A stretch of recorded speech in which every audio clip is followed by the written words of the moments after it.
Cement స్కామ్లో భారతి అని heading పెట్టి పేదల ఇళ్ల పేరుతో సొంత వ్యాపారం, నాడు సిమెంట్ కొనుగోలులో భారతికి పెద్దపేట హెడ్డింగ్ పెట్టావు కదా.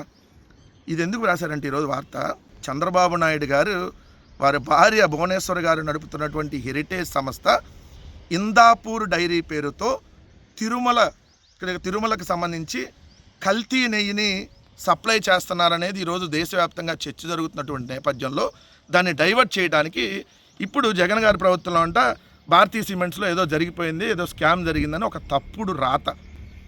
దీనికి తప్పుడు రాతకి నిదర్శనం ఏంటో వీళ్ళ మాటలోనే అర్థమైంది. చూడండి, అధికారం వీళ్ళదే, వాళ్ళదే, మీడియా వాళ్ళదే, ఇంకేముంది, ప్రభుత్వ ప్రకటన రూపంలో 100 కోట్లు సంపాదించారు.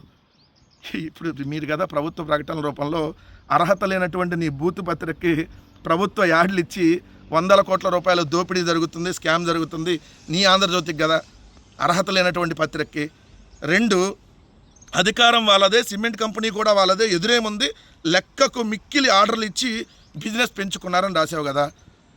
అసలు ఈ వార్త ఈ కడుపుకి అన్నం తిని ఎందుకు రాయట్లేదు ఆంధ్రజ్యోతి రాధాకృష్ణ అన్నానంటే, ఆ రోజు 31 లక్షల మందికి ఇల్లు కట్టించాలనేటటువంటి లక్ష్యంతో 31 లక్షల మందికి ఇళ్ల పట్టాలు ఇచ్చి 22 లక్షల ఇల్లు ఒకేసారి జగన్మోహన్ రెడ్డి గారు నిర్మాణం స్టార్ట్ చేస్తే దాంట్లో సిమెంట్ కంపెనీలు ఎవరో కూడా, ఎందుకంటే తక్కువ రేటుకి, ప్రభుత్వానికి తక్కువ రేటుకి సప్లై చేస్తాయి సిమెంట్ కంపెనీలు, దానికి ఎవరో ముందుకు రారు.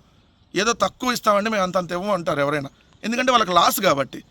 సో ఆ రోజు రాకపోతే జగన్మోహన్ రెడ్డి గారు అందరు సిమెంట్ కంపెనీ ప్రతినిధులందరితో మాట్లాడి, అయ్యా ఇది పేదలకు సంబంధించి కట్టించేటటువంటి ఇల్లు, మీరు కూడా కొంచెం పెద్ద మనసు చేసుకొని తక్కువ రేటుకి సప్లై చేయమని అంటే, ఆ రోజు ఏదైతే భారతీయ సిమెంట్స్తో పాటు India cements, Chettinad cements, Dalmia cements వీళ్ళందరూ ఎక్కువ సప్లై చేశారు ప్రభుత్వానికి.